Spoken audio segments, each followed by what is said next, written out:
साधुने वंदन करता, सम्यक दर्शन मुझने मळजो, सम्यक ज्ञान मुझने मळजो, सम्यक चारित्र मुझने मळजो, नवपदनी आराधना करता,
પ્રણામ. ઓશવાલ એસોસિએશન ઓફ ધ યુકે તરફથી આપ સૌનું હાર્દિક સ્વાગત કરીએ છીએ. આપ સૌ શાતામાં હશો અને શાતામાં રહો તે જ અંતરની શુભ ભાવના પ્રભુ પાસે ભાવીએ છે. પ્રભુ મહાવીરનું શાસન આપણને અંધકારમાંથી પ્રકાશ તરફ લઈ જાય છે. પ્રભુ મહાવીરનું શાસન આપણને અજ્ઞાનમાંથી સમ્યક સાચી સમજણ તરફ લઈ જાય છે. પ્રભુ મહાવીરનું શાસન આપણને સંકલેશોમાંથી, ચિંતાઓમાંથી મુક્ત કરાવીને સમભાવ અને આત્માના આનંદની અનુભૂતિ તરફ આપણને લઈ જાય છે. આવું દિવ્ય પરમાત્માનું શાસન આપણને પ્રાપ્ત થયું છે. લાખ લાખ કોટી કોટી વંદન હો जिन शासन ने, कोटि कोटि वंदन हो जिन शासन ने. तो આજનો આપણો આ સત્સંગ બહુ સરસ ટોપિક છે. જાગ્યા ત્યારથી સવાર. તે સત્સંગની શુભ શરૂઆત કરીએ તે પહેલા આજના સત્સંગના લાભાર્થી પરિવાર, તેમને આપણે યાદ કરી લઈએ, તેમની અનુમોદના કરી લઈએ. તે ઉપરાંત જે ભાવિકો આપ ઘરે બેઠા આ સત્સંગનો લાભ લઈ રહ્યા છો, ઘર ઘરની અંદર ધર્મનો લાભ મળે તેવી શુભ ભાવનાથી આપણે સાથે મળીને નવકાર મહામંત્રનું સ્મરણ કરશું. અત્યારે જે આ કોવિડની અંદર, લોકડાઉનની અંદર આપણે જે આ સત્સંગ ચાલી રહ્યા છે અને અંતરમાં એક જ ભાવના ને તમન્ના છે, વિશ્વમાં સર્વ શાંતિ થાવો તે ભાવના છે. અને આજના દિવસે એક ઘટના જે બની છે ભારતમાં, ઉત્તરાખંડની અંદર જે ગ્લેશિયર્સ તૂટી પડતા અને જે નદીની અંદર પાણીનો પૂરજોશ પ્રવાહ વહી રહ્યો છે, કેટલી બધી જાનહાનિ પણ થઈ છે. પ્રભુની પાસે આપણે સાથે મળીને એવા ભાવથી નવકાર મહામંત્ર અને પરમાત્માને પ્રાર્થના કરીએ કે હે પ્રભુ, આપની દિવ્ય કૃપા હર હંમેશ સર્વત્ર વરસતી રહો. સૌ જીવોને શાંતિ મળો. પ્રભુ, જે કંઈ આફત આવે છે, તકલીફ આવે છે, એ અમારા જ સર્વના કર્મનો ઉદય છે પ્રભુ. પણ આ કરેલા કર્મની અમે માફી માંગીએ છીએ અંતરથી. અને હે પ્રભુ, અમે સૌ પણ સૌનું હિત થાય એવા શુભ ભાવ, શુભ પુણ્ય અને શુભ કર્મ કરતા રહીએ એવી અમને સન્મતિ આપો. તો પ્રભુ પાસે આપણે સાથે મળીને નવકાર મહામંત્રોનું સ્મરણ કરીએ તે પહેલા આજના સત્સંગના લાભાર્થી પરિવાર, તેમની અનુમોદના કરીએ છીએ. In memory of late Ratilal Vidubhai Pethraj Shah, જેઓએ 27 જાન્યુઆરીએ રજા લીધી. તેમના પરિવારમાં ચંદ્રીબેન, નિલેશભાઈ, રતિલાલ, મીરા એન્ડ નિજેશ જયંતિલાલ શાહ તરફથી આજનો સત્સંગ પણ તેમને સ્પોન્સર કર્યો છે. રતિલાલભાઈની જે અંતિમ ક્રિયા વિગેરે છે એ આ વેનસડે બુધવારે છે, પરંતુ પરિવારના સભ્યો હર હંમેશ ધર્મ ધ્યાન કરતા રહે છે અને આ રીતે સંઘની અંદર ચાલતો રવિવારનો સત્સંગ પણ તેમને આ સ્પોન્સર કર્યો છે અને બુધવારનો સત્સંગ પણ તેમને લાભ લીધો છે.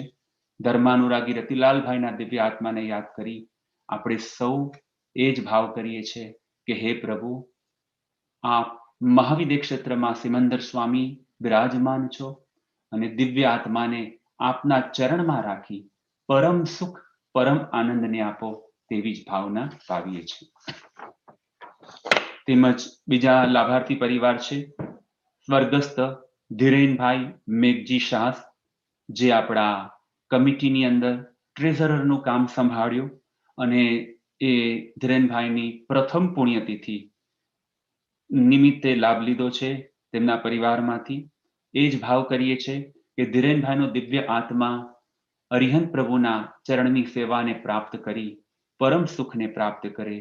તેમના પરિવારમાંથી લાભ લેનાર ભાગ્યશાળી છે માતૃશ્રી વિજયાબેન મેઘજી શાહ અને નલિનીબેન, ઉષાબેન એન્ડ પંકજ ભાઈ તરફથી આજનો આ લાભ લીધો છે ને સૌને તેઓએ પ્રણામ અને જયજિન્દ્ર પાઠવ્યા છે. તો ધીરેનભાઈના આત્માને પણ યાદ કરી આજના સત્સંગની ભક્તિ આપણે કરશું.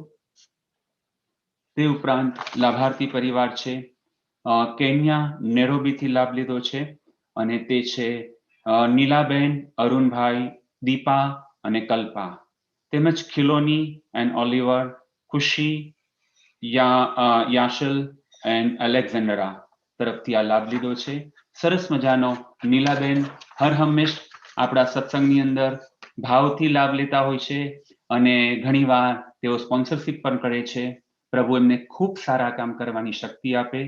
અને ગુજરાતીમાં સરસ એમને આજના દિવસ માટે લખ્યું છે, અમારો પરિવાર ધર્મમાં પ્રગતિ કરે, સ્વરૂપ સુખ સ્વસ્થ સુખ સંપન્ન રહે, પરિવારના દરેક સભ્યજનોમાં અવિરત જૈન ધાર્મિક ગુણોનો પ્રવાહ વહેતો રહે, મીઠી સુંદર ગુણો ભરેલી વાણીથી સર્વ લોકોમાં જોડાયેલા રહે, દાન ધર્મ તપ દ્વારા પરિવારના સર્વ સભ્યોમાં કવચ બનીને રહે, પ્રભુ ભક્તિ સાધર્મિક ભક્તિ દ્વારા ઉત્કૃષ્ટ પુણ્ય ઉપાર્જન સદાય થતી રહે તેવી દરેકમાં ભાવના રહે. હસ્તે નીલુબેન, અરુણભાઈ, દીપ, કલ્પા, ખિલોની, ઓલિવર, ખુશી, યસલ અને એલેક્ઝાન્ડ્રા તરફથી સ્પોન્સર કર્યું છે નેરોબીથી. Thank you Niluben.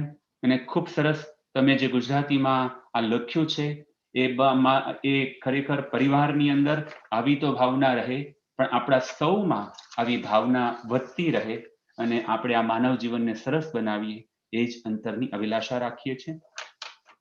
તે ઉપરાંત આપણા આજના સત્સંગના લાભાર્થી છે હર હંમેશ આપણી પાઠશાળા હોય, ધાર્મિક પ્રોગ્રામ હોય કે કંઈ પણ કાર્ય હોય તો હર હંમેશ તેઓ પોતાની ભાવના અને ભક્તિને એની અંદર જોડે છે અને સાથે મોસ્ટલી દેરાસર આપણું ખુલ્લું હતું ત્યારે દર શનિવારે પરમાત્માની પૂજા સેવા ભક્તિ કરવા આવતા હતા અને એવા લાભાર્થી પરિવાર છે ભાવનાબેન, રશ્મિભાઈ તરફથી લાભ લીધો છે અને એનિવર્સરી આજના દિવસે છે તો રશ્મિભાઈ અને ભાવનાબેનને અંતરથી આપણે એનિવર્સરીની લગ્નતિથિની શુભેચ્છા પાઠવીએ છીએ અને એમની ભાવના છે કે એક જ કે આજની આ લાભ લેવાનો ભાવ એક જ છે કે એમની એનિવર્સરી તો છે પણ વિશ્વના જીવ માત્રને શાંતિ મળો, શાતા મળો એવી શુભ ભાવનાબેન ભાવી રહ્યા છે અને રશ્મિભાઈ ભાવી રહ્યા છે. પ્રભુ તમને ખૂબ શક્તિ આપે આવા સુંદર કાર્ય કરવાની, આરાધના કરવાની અને હર હંમેશ તેવો તો ભાવ રાખે છે કે ધર્મ જ્ઞાન પણ મેળવવું છે અને ધર્મ જ્ઞાન મેળવવા માટે પણ પોતાનો સમય આરાધના માટે પણ પોતાનો સમય સરસ આપી રહ્યા છે, તો તમારી ભક્તિ, આરાધના, જ્ઞાન દરેકમાં વૃદ્ધિ થાય તેવી જ મહાવીર પ્રભુના ચરણમાં મારા તરફથી અને આપ સૌ તરફથી આપણે પ્રાર્થના અને શુભેચ્છા એમને પાઠવીએ છીએ. હવે આપણે સૌ પરિવારને યાદ કરી અને મેં કીધું તેમ કે ઉત્તરાખંડમાં જે ઘટના બની છે તેની અંદર પણ સૌને શાંતિ રહે તેવા ભાવથી અને વિશ્વમાં શાંતિ રહે તેવા ભાવથી નવકાર મહામંત્રનું સ્મરણ કરશું.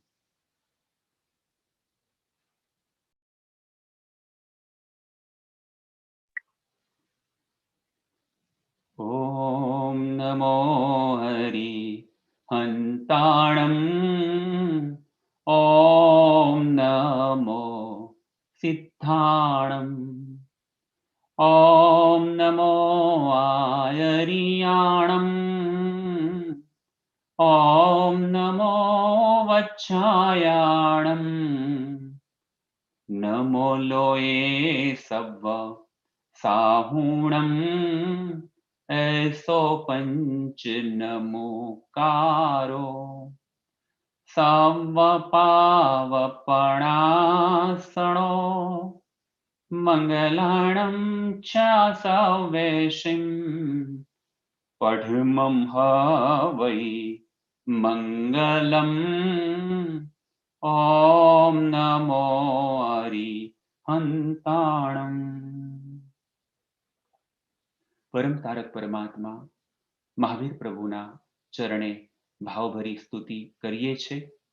સવિ જીવ કરું શાસન રસી, સર્વ જીવને શાસનનો રસિક બનાવો તેવા ભાવ આ સ્તુતિમાં છે. સવિ જીવ કરું શાસન રસી, આ ભાવના હૈયે વહું, કરુણા ઝરણમાં રાત દિન હું, જીવન ભર વહેતો રહું. શણગાર સંયમનો સજો, ઝંખુ સદા શિવ સુંદરી, પ્રભુ આટલું જન્મો જન્મ, દેજે મને કરુણા કરી. પ્રભુ આટલું જન્મો જન્મ, દેજે મને કરુણા કરી. આજનો સત્સંગ જેનો ટોપિક છે પ્રભુ વીર વચન અમૃતધારાની સાથે જાગ્યા ત્યારથી સવાર. આપણે ઘણીવાર બોલીએ છીએ ચાલો જે કંઈ શીખીએ છીએ, જે કંઈ ભણીએ છીએ, જે કંઈ ક્રિયા કરીએ છીએ, એમ થાય કે ઘણા વર્ષ પછી આપણે આ પગલું શરૂ કર્યું છે, આ માર્ગે જોડાયા છે, તો આપણે તરત જ કહીએ ચાલો હવે જાગ્યા ત્યારથી સવાર. અને પ્રભુ મહાવીર ગૌતમ સ્વામીને ક્ષણે ક્ષણે સમયે સમયે કહેતા હતા, એક જ વચન વારે વારે ટકોર કરતા હતા, એક જ વાક્ય વધારે કહેતા હતા, અને એ વાક્ય છે સમયમ ગોયમમ મા પમાય. હે ગૌતમ, તું સમયનો એક પણ મિનિટનો, એક પણ ક્ષણનો તું પ્રમાદ ન કરીશ, તું આળસ ન કરીશ, તું લેઝી ન બનીશ. આ પ્રભુ મહાવીર સ્વામી ગૌતમ સ્વામીને કહેતા હતા. આપણે ખરેખર ગૌતમ સ્વામી તો પોતે જાગૃત હતા, પોતે સતત ને સતત સમયનો સદુપયોગ કરતા હતા, પણ પ્રભુ આ વચન ગૌતમ સ્વામીને કહેવા દ્વારા એ વચન આપણને કહી રહ્યા છે. જ્યારે આ ટોપિક પસંદ કર્યો અને આ ટોપિક ઉપર આપણી સાથે બહુ સરસ સમજાવવા માટે જે આપણી સાથે હિનાબેન વોરા આવવાના છે તેની વાત કરું તે પહેલા, જ્યારે જાગ્યા ત્યારથી સવાર એમ કહીએ છે ત્યારે એક વાત મને યાદ આવે છે.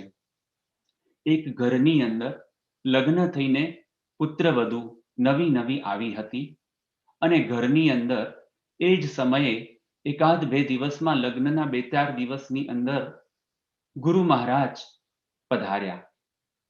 અને ગુરુ મહારાજ પધાર્યા અને ગુરુ મહારાજ એ પુત્રવધુને પૂછે છે કે બેટા, તું અમારી ભક્તિ કરે છે, તમારા ઘરમાં કોણ કોણ છે? ત્યારે કહે છે, મારા સાસુ છે, મારા સસરા છે, મારા પતિદેવ છે. તો હવે પૂછે છે કે બેટા, તારી ઉંમર કેટલી છે? પુત્રવધૂને પૂછે છે. પુત્રવધુ કહે છે, મારી ઉંમર 15 વર્ષની છે. અને તે વખતે એના ઘરના સભ્યો વિચાર કરે છે કે આની ઉંમર તો 20 વર્ષની છે, કેમ 15 વર્ષ કહે છે? પછી પૂછે છે કે બેટા, તમારા ઘરની અંદર તમારા સાસુમાં છે, પતિદેવ છે, તમારા પતિદેવની ઉંમર કેટલી છે? તો કહે છે, મારા પતિદેવની ઉંમર 2 વર્ષની છે. વિચાર કરે છે, જવાબ આપે છે કે કેમ આમ 2 વર્ષ કે છે? ગુરુદેવને તો જાણવું છે કે આ શું કહેવા માંગે છે. ગુરુદેવને ખબર છે. અને પૂછે છે કે સાસુની ઉંમર કેટલી છે? તો કે 1 વર્ષની છે. અને સસરાની ઉંમર કેટલી છે? તો કહે છે કે હજુ એમનો જન્મ જ નથી થયો. અને ગુરુદેવે આ સાંભળી લીધું.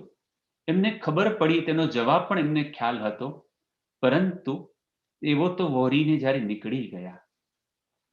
સસરાથી રહેવાયું નહીં, એટલે નવી પુત્રવધૂને તો કાંઈ પૂછાય નહીં.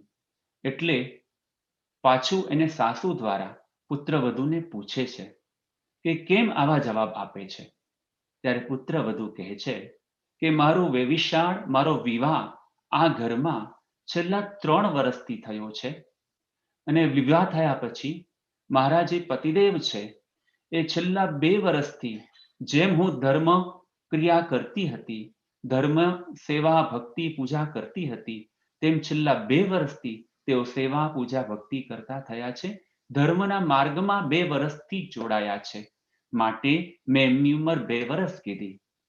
મારા પતિદેવને જોઈને તમે છેલ્લા 1 વર્ષથી, એના સાસુને કે છે, છેલ્લા 1 વર્ષથી આ ધર્મ ક્રિયામાં જોડાયા, ધર્મ આરાધનામાં જોડાયા, પ્રવચન સાંભળવા જાઓ છો, દર્શન કરવા દેરાસરે જાઓ છો, ધર્મનું થોડું ઘણું પાલન કરતા થયા છો. છેલ્લા 1 વર્ષથી તમે તમારા જીવનમાં ઘણું પરિવર્તન લાવી રહ્યા છો. માટે તમારી ઉંમર 1 વર્ષની મેં બતાવી. અને સસરાજી તો હજુ ધર્મ તરફ એમને પગલું જ નથી ભર્યું. આજે કરશું, કાલે કરશું, એમ વિચારમાં ને વિચારમાં વર્ષો વીતવા લાગ્યા છે, પણ હજુ એમને આ ધર્મ તરફ ડગલું ભર્યું નથી. અહીંયા એ રીતે, અને પુત્રવધુ છેલ્લા 20 વર્ષની હતી, પણ 15 વર્ષથી એ ધર્મ પામેલી હતી. માટે એની ઉંમર 15 વર્ષ બતાવી. કહેવાનું તાત્પર્ય એ છે કે આપણી ઉંમર કેટલી એ આપણે સૌએ જાણવાની જરૂર છે. અને ઘણાએ એમ કીધું મને કે અમે રિટાયર્ડ થયા પછી આ ધર્મ માર્ગે જોડાયા, તો આપણે સમજી લેવાનું કે એ સમયથી આપણી ઉંમર શરૂ થઈ, સાચી ઉંમર, કે સારો સમય આપણે ધર્મ માર્ગમાં અર્પણ કરી રહ્યા છે. અને ઘણાએ એમ કીધું, આ લોકડાઉન આવ્યું ત્યારથી અમને આ થોડો સત્સંગ થયો, થોડું ધર્મનું જ્ઞાન થયું, પાઠશાળા વગેરે આપણી ચાલુ થઈ, ત્યારથી અમે આ બધું સમજતા થયા અને ઇન્ટરેસ્ટ લેતા થયા અને કરતા થયા. તો આપણે એ લોકડાઉન પણ આપણા માટે એ આપણા જન્મની, એટલે કે વર્ષની શુભ શરૂઆત સારી થઈ એમ માનવાનું છે. આશીર્વાદ રૂપે બન્યું આપણને એમ માનવાનું. અને હજુ કેટલાય એવા વિચારમાં ચડે છે કે કરશું કરશું કરશું કરીને સમય આમ પાણીની જેમ વહી રહ્યો છે, પણ હજુ જાગૃત થયા નથી. જાગવાનું છે. પ્રભુ આપણને સતત એક જ વાત કહે છે કે જાગતા રહો, જાગૃત રહો. અને અહીંયા એ જ વાત છે કે જે પ્રમાદમાં છે તે જાગેલો છે, પણ એ ખરેખર તો સૂતેલો છે. જે પ્રમાદ નથી કરતો તે રાત્રે સૂતો હોય, આરામ કરતો હોય, તો પણ એના મનમાં ચિંતન સારું ચાલતું હોય છે, અને તે જાગૃત છે. અને કહે છે કે ખરેખર જે ડોળ કરીને સૂતો હોય, સૂઈ રહ્યો છે, પણ હજુ ખબર છે કે સવાર પડી છે, આપણે એને ઢંઢોળીએ પણ કે ના, હજુ તો ઉઠવા માટે હોંકારો પણ ન ભણે, તો કહે છે કે ખરેખર જાગૃત સૂતેલો છે, પણ જાગૃત અવસ્થામાં છે અને પોતાનું કાર્ય કરવા માટે તૈયાર નથી થતો, તો એ સૂતો હોવા છતાં જાગતો હોવા છતાં પણ એ સૂતેલો છે, અને જે જાગૃત છે તે જીવનમાં ચિંતન, ધર્મ ધ્યાન, શુભ ભાવ એની હર ઘડી ચાલે છે. તો આવું સરસ આજનો સત્સંગ છે. જાગ્યા ત્યારથી સવાર. હિનાબેન સતીશભાઈ વોરા છેલ્લા 20 વર્ષથી SCVP ની અંદર સેવા આપી રહ્યા છે. ખૂબ સરસ ધાર્મિક ક્લાસોની અંદર પોતાનું યોગદાન આપી રહ્યા છે. તે ઉપરાંત JVB ની અંદર પણ પોતાની સેવા શક્તિનું યોગદાન સરસ રીતે ભાવથી આપી રહ્યા છે. સાથે તેઓનો જન્મે જૈન ધર્મમાં જન્મ નથી, અને મુંબઈની અંદર પોતે હિન્દુઇઝમ અને પોતાનો જે પરિવારનો જે ધર્મ હતો તે ફોલો કરતા હતા. પરંતુ પરણીને જ્યારે સાસરે આવ્યા અને એમના સાસુમાં ધર્મપરાયણ હતા, પરિવારની અંદર ધર્મ ભાવવાળા હતા બધા, તો જૈન ધર્મ એમની સાસુમાને પ્રતિક્રમણમાં મૂકવા માટે જાય તો એ કે બેસ બેટા બેસ, ત્યારે એ કે મને કંઈ સમજણ નથી પડતી, આ બધું શું બોલે છે. અને પછી કે આ તો પ્રતિક્રમણ એ પાપને ધોવાની ક્રિયા છે. ત્યારે હિનાબેન ને વિચાર આવ્યો કે હું બીજું બધું તો ઘણું જાણું છું, પણ મારે પ્રતિક્રમણના સૂત્રો શું છે અને એનો ભાવ શું છે, મિનિંગ શું છે, મારે સમજવો છે, જાણવો છે. અને એમને સાસુમાએ એમને જગાડી દીધા, અને એમને એવો ઇન્ટરેસ્ટ પડી ગયો કે આજે એ જૈનિઝમની અંદર એમને ખૂબ સરસ નોલેજ મેળવ્યું છે. એમને જૈનિઝમની માસ્ટર્સની ડિગ્રી મેળવી છે, અને ઘણા બધા આપણા આગમો, સાહિત્યો વગેરેના અભ્યાસ કરે છે. તો હિનાબેન વોરાને હવે આપણે સાંભળશું, અને સાથે એમની સાથે આજે આપણો યંગ સોહમ જયેશભાઈ શાહ તેઓ જોડાવાના છે. અને એ સોહમ પણ જન્મથી પરિવારની અંદર જે ધર્મના સંસ્કાર મળ્યા, અને જૈન ધર્મ તેના હૃદયમાં કેવો વ્યાપેલો છે, જૈન ધર્મની વેલ્યુઝ કેવી વ્યાપેલી છે, સિદ્ધાંતો કેવા વ્યાપેલા છે, અને તેના મુખ્ય આપણે સાંભળશું. ત્યારે આપણને એમ થશે કે ખરેખર ધન્ય છે આ યંગસ્ટર્સને કે એના જીવનની અંદર આટલું સરસ ધર્મ ભાવના છે, પ્રભુના સિદ્ધાંતો વણેલા છે. પ્રભુના શાસન એ પોતાના કામ ઉપર જાય ત્યાં પણ પ્રભુના શાસનના સિદ્ધાંતો, અહિંસા, મૈત્રી, કરુણા, આ બધા ભાવો. અને અત્યારના આ લોકડાઉનની અંદર પણ પોતે પોતાનો સમય કેવો સરસ સફળ કરી રહ્યો છે તેની વાત એ પોતાના જ મોઢેથી આપણને સોહમ બોલશે. આપણે અત્યારે પહેલા હિનાબેનને વેલકમ કરીએ છીએ. પધારો હિનાબેન. ખૂબ ખૂબ અભિનંદન જયેશભાઈ, થેન્ક યુ. એક પહેલા સ્તુતિ બોલું. અહંતો ભગવંત ઇન્દ્ર મહિતા, સીતા જ સીતા, આચાર્ય જીન શાસનો નથી કરા, પૂજા ઉપાધ્યાય કા, શ્રી સિદ્ધાંત સુપાઠકા મુનિવરા, રત્ન ત્રયા રાધિકા, પંચૈતી પરમેષ્ઠિનમ પ્રતિદિનમ, વીરવંતુ વો મંગલમ, વીરવંતુ વો મંગલમ. પ્રભુ મહાવીરના ચરણોમાં સત નમન. ભાઈઓ તથા બહેનો, પ્રથમ તો ઓશવાલ એસોસિએશન ઓફ યુકેના બધા જ સભ્યો તથા પૂજ્ય શ્રી જયેશભાઈ ને ખૂબ ખૂબ આભાર કે આપે મને આજે ભગવાન મહાવીરની વાતો કરવાની તક આપી છે. આમ જોવા જાય તો નાના મોટે મોટી વાત એવું જ થાય, છતાં પણ જેવી રીતે માનતુંગાચાર્યશ્રીએ કહ્યું છે ભક્તામાં સ્તોત્રમાં કે અલ્પશ્રુતમ શ્રુતવતામ પરિહાસતામાં સ્વર્ભક્તિરેવ મુખરી કુરુતે બલાનમાં, યત્ કોકિલ કિલ મતો મધુરમ વિરોધી તચ્ચારુચામ્રકલિકા નિકરૈ કહે છે. એટલે થોડુંક હું જે કાંઈ પણ મને આવડે છે એ હું તમારી સાથે શેર કરવા માંગુ છું. કારણ કે ભગવાન મહાવીરની તો એટલી બધી વાતો છે કે આ મને લાગતું નથી કે આપણે આ જન્મમાં તો પૂરી કરી શકીએ, પણ અમુક જે એમની વાતો છે એ મને ખૂબ જ ગમે છે.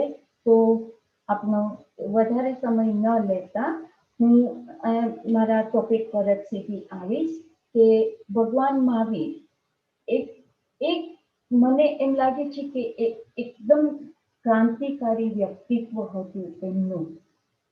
એમને આપણે શરૂઆતથી જ જોશું તો પહેલા એ અહિંસા લઈ આવ્યા, અનેકાંતવાદ, કે જ્યારે હિન્દુઇઝમ ખૂબ જ પ્રચલિત હતો, એ લોકો યજ્ઞ કરતા હતા, પછી એ લોકો પશુની બલિ ચડાવતા હતા. તો ભગવાને આપણને સાચ્યો કે આ સાચી ભક્તિ નથી.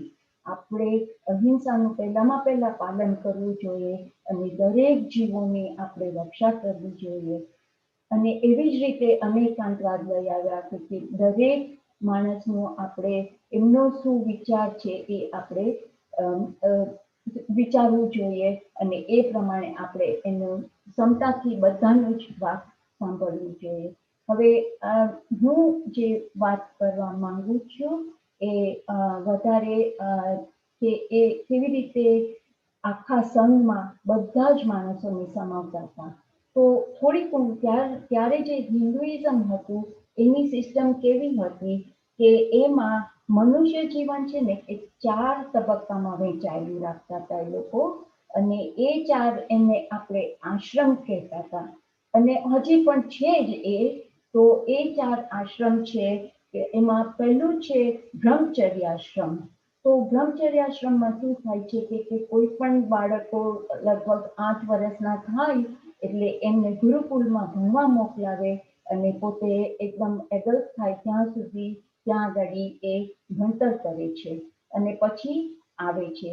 તો પછી એમનો બીજો સ્ટેજ છે કે ગૃહસ્થાશ્રમ. તો ગૃહસ્થાશ્રમમાં એ લોકો શું કરે છે કે આવી અને લગ્ન કરે, બાળકો થાય અને આ રીતે ઘર સંસાર માંડે છે. ત્રીજો આશ્રમ છે વાનપ્રસ્થાશ્રમ.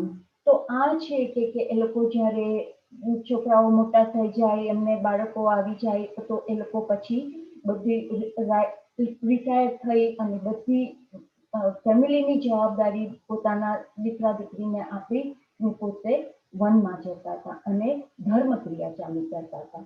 અને ચોથું આશ્રમ છે કે સંન્યાસ આશ્રમ.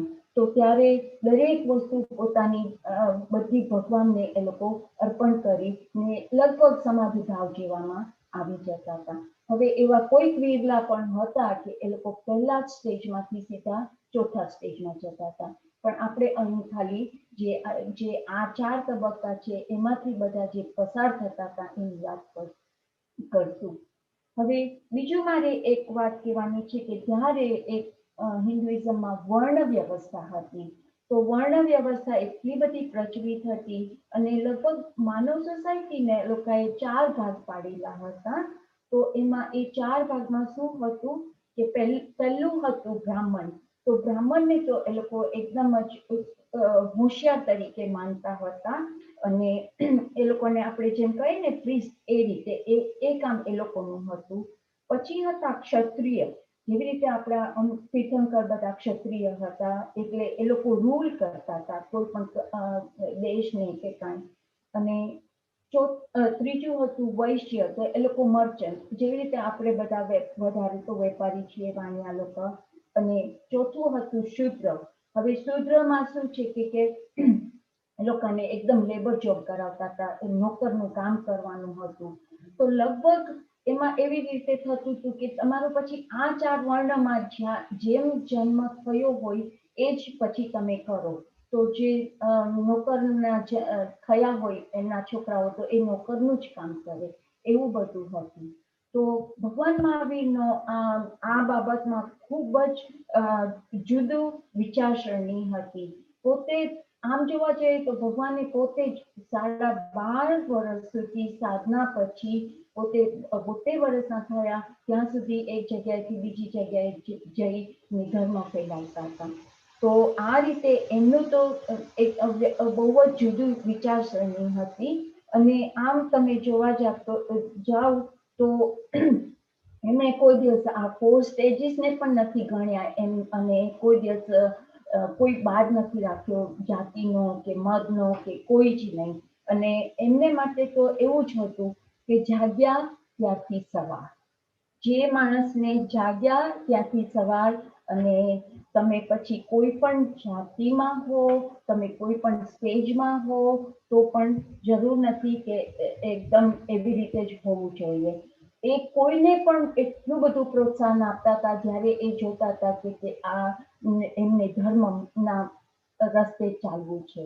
અને આપણે જોશું ને તો એમણે અતિમુક્તિ મુનિ કે જે કેટલા નાના હતા, અનાથિ મુનિ, સુબાહુ કુમાર, એ બધા, ઇનફેક્ટ ઋષિકેશ મુનિને પણ એમને એમના સંગમાં લીધા હતા અને દીક્ષા આપી હતી. ઇવન તો ત્યારના જમાનામાં એ લોકો એમ કહેતા હતા કે આ બહુ જ લો કાસ્ટ કહેવાય, ચંડાલ જાત કહેવાય. તો એમને પણ પોતાની સાથે લીધા હતા. તો હવે આજે હું તમને એક ખૂબ જ સરસ એક્ઝામ્પલ આપીને કહેવા માંગુ છું કે એમને કેવી રીતે એકદમ યંગ છોકરાઓને પણ એકદમ પોતાનો પ્રેમ આપીને કેવી રીતે ધર્મના માર્ગે આગળ ચલાવતા હતા. તો એમને માટે હું થોડી આ માટે સ્લાઇડ શેર કરીશ તમારી સાથે. તો એક જ મિનિટ.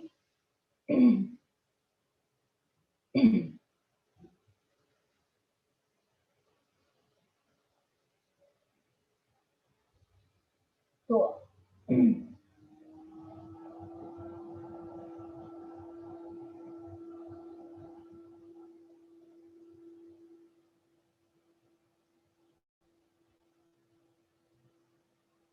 આપણે આજે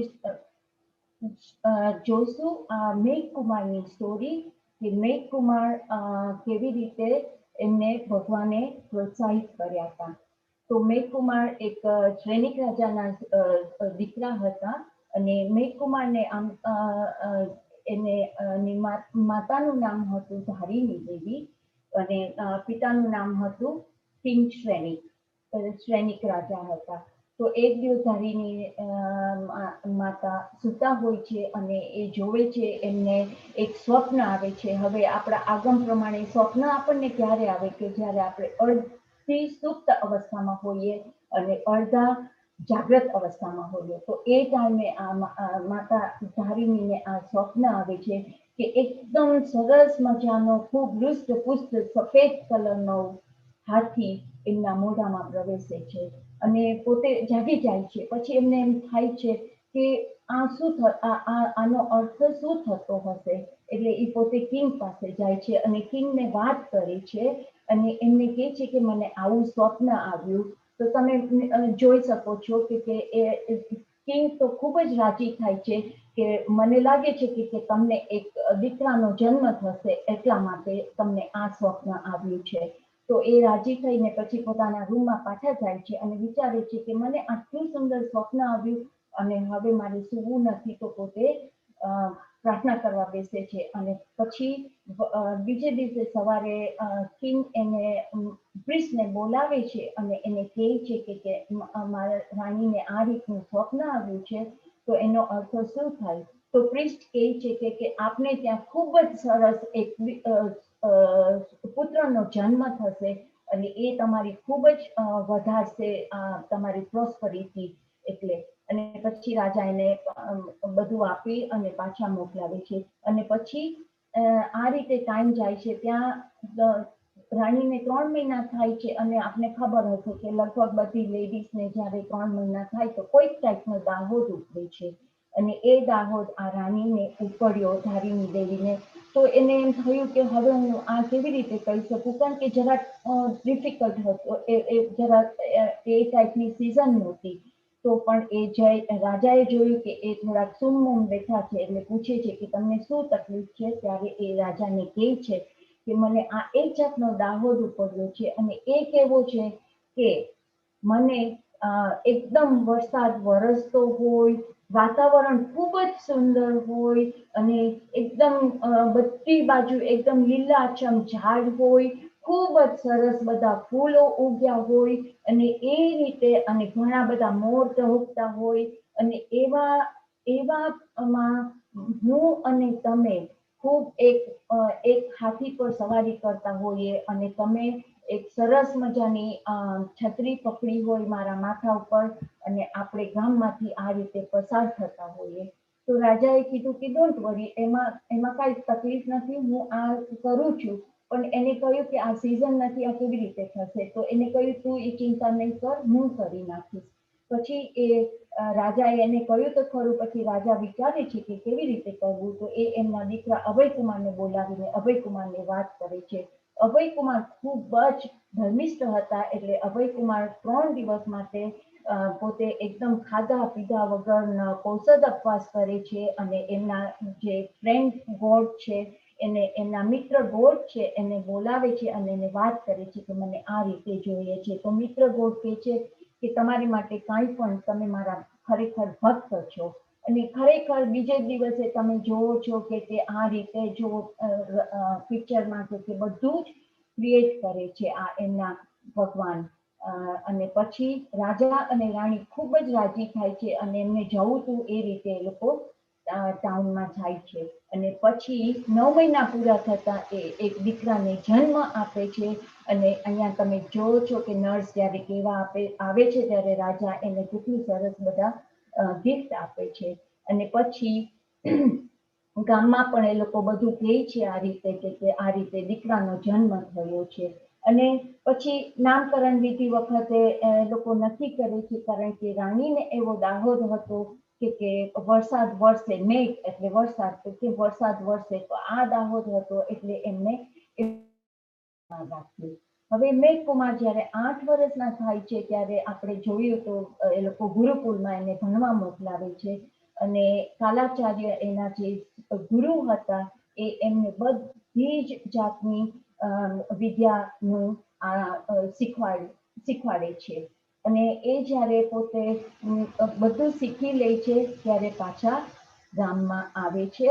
અને પછી એમના પિતાશ્રી એમને 8 પ્રિન્સેસ સાથે એમના લગ્ન કરે છે. અને આ રીતે પોતે પોતાનું જીવન શરૂ કર્યું અને સુખેથી જીવન જીવતા હોય છે. ત્યાં એક દિવસ એ જોવે છે બાલ્કનીમાંથી કે બધા ગામના માણસો ત્યાં એક ગામની નજીકમાં એક પાર્ક હતો ત્યાં જાય છે, ઘુમસીલ નામનું ગાર્ડન હતું ત્યાં જાય છે. તો એ ઘુમસીલ ગાર્ડનમાં બધા જતા જોઈને એ મેઘકુમાર એમના નોકરને પૂછે છે કે આ બધા ક્યાં જાય છે?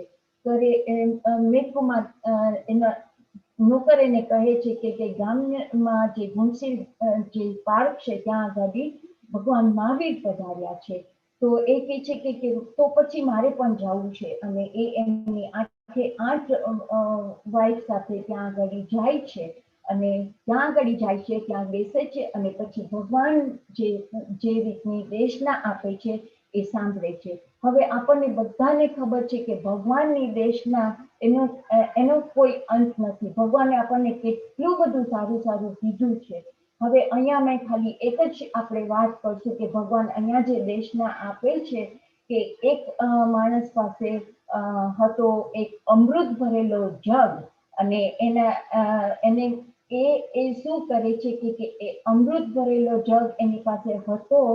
તો પોતે બારેથી આવે છે અને પોતાના પગ એકદમ કાદવમાં ખરડાયેલા હોય છે. તો એ સમજતો નથી અને એ અમૃત ભરેલો જગ પોતાના પગ ધોવામાં વાપરી નાખે છે.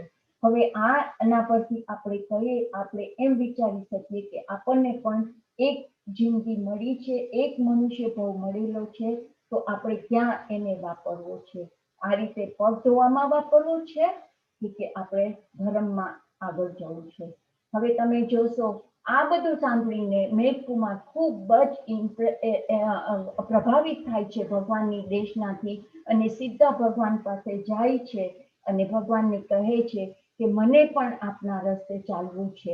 ત્યારે ભગવાન મહાવીર જ્યારે પણ કોઈ પણ એમની પાસે આવે અને કહે કે મારે પણ આ રસ્તે ચાલવું છે, તો એ હંમેશા એમને માટે આ શબ્દ વાપરતા હતા કે અહા સુહમ દેવાનું પ્રિયા માં પડી બંધમ કરેહ. એટલે કે હે દેવાનું પ્રિય, જેમ સુખ ઉપજે તેમ કરો. તેમાં વિલંબ ન કરો. જેવી રીતે આપણને જયેશભાઈએ કીધું એ આપણે પછી લઈએ છે, પરંતુ આ રીતે મેઘકુમારને ભગવાને કહ્યું કે હા, જરૂરથી તમે મને જોઈન થાવ, પણ એક જ વસ્તુ છે કે તમારા મા બાપની તમારે લેવી પડશે, કે મા બાપ જો રાજી થશે તો જ હું તમને મારા સંગમાં લઈશ, તો તમે તમારા મા બાપની રજા લઈને આવો. હવે મેઘકુમાર રાજી થતા થતા જાય છે કે મારા મા બાપ તો બહુ જ ખુશ થશે, પરંતુ જ્યારે જાય છે ત્યારે મા બાપ કહે છે કે અમારે તો કેટલા બધા અમને સ્વપ્ન હતા કે અમે તને રાજા બનાવશું અને તું અમારો એક આ દીકરો છે, તો અમને તો અને તને ખબર છે કે તું રાજાશાહીમાં રહ્યો છે, તો તું આ ટાઈપનો કેવી રીતે જીવન જીવી શકીશ, કારણ કે સાદું જીવન જીવવું એ ખૂબ જ કપરી વાત છે. તો તું વિચાર કર, અમને નથી લાગતું કે તું કરી શકીશ. પણ મેઘકુમાર બી આટલા યંગ, એમનું માઇન્ડ એકદમ મેકઅપ હતું અને પોતામાં આટલી બધી શક્તિ હતી, ફિઝિકલી નહીં પણ એકદમ માઇન્ડમાં પણ એમને એટલી શક્તિ હતી. એટલે એ કહે છે કે ના, મને તો લેવી જ છે. ત્યારે પછી પિતાશ્રી એને એમ કહે છે કે વાંધો નહીં, અમે તને રજા આપીએ છીએ, પરંતુ અમારી પણ એક ઈચ્છા છે કે એક દિવસ માટે તું રાજા થા.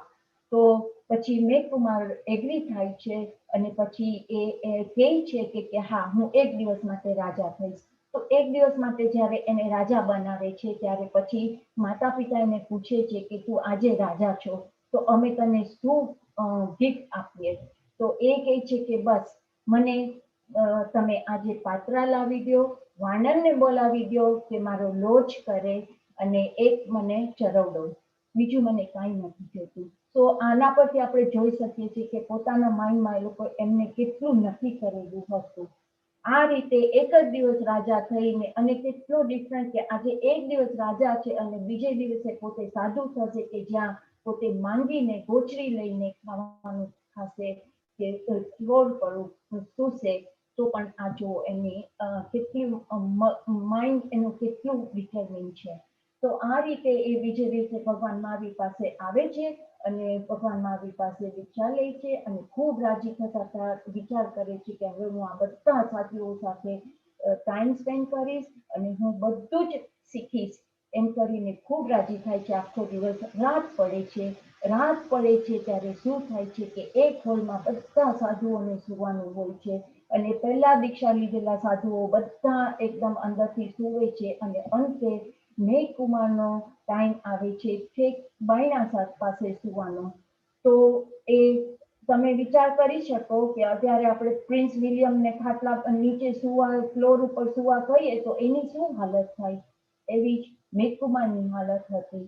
પોતે બિચારા સુઈ નતા શકતા અને પડખા ફેરવીને માંડ રાત પસાર કરતા હતા. એવા જે પહેલા સાધુઓ બધા સુતેલા છે એ લોકોને કુદરતી હાજત માટે જવાનું થાય છે અને જેવા એ લોકો જાય છે, એવા જેમ એક માણસ જાય છે એમ એનો પગ તમે આ પિક્ચરમાં જોશો કે મેઘકુમારને લાગે છે. અને જ્યારે આ પગ લાગે છે ત્યારે મેઘકુમારનું મગજ એકદમ બીજા જ વિચારોમાં ચડી જાય છે. અરે રે, જ્યારે હું સંસારમાં હતો ત્યારે આ જ સાધુઓ મને કેટલું બધું માન આપતા હતા, મારી સાથે કેટલી ફાઇન રીતના વાત કરતા હતા, અને અત્યારે શું એ લોકો મને ઠેબે ઉડાડી છે?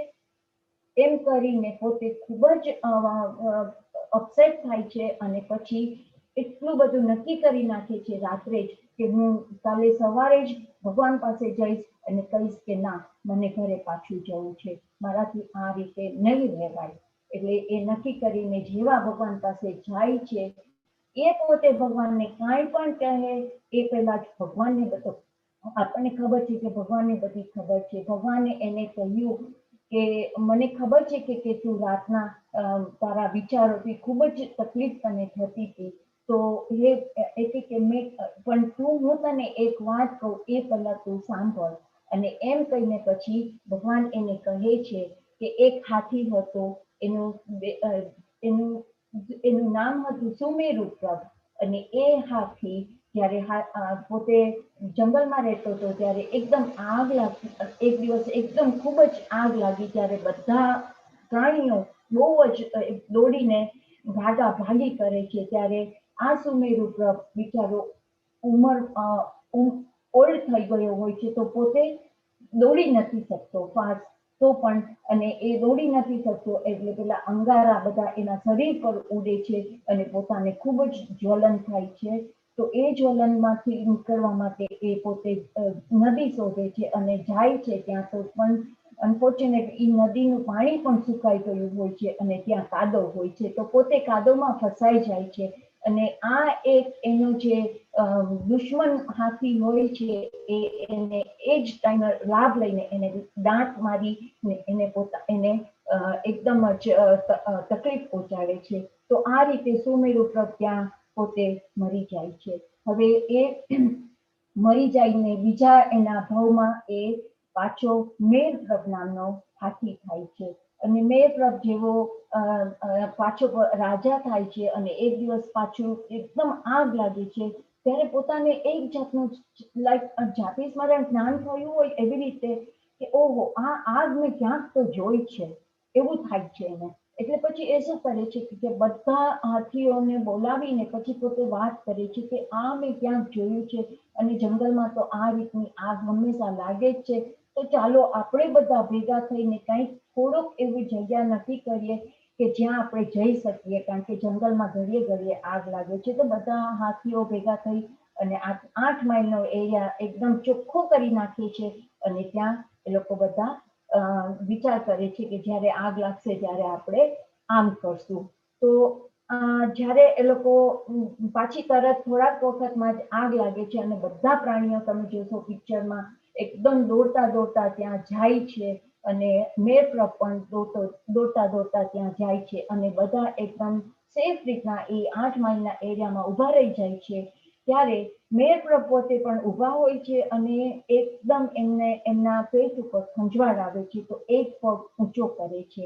હવે એ પગ ઊંચો કરે છે ત્યારે એ જોવે છે કે પાછો નીચે મૂકવા જાય છે તો એ જોવે છે કે એ પગ નીચે એક સસલું બેસી ગયું છે.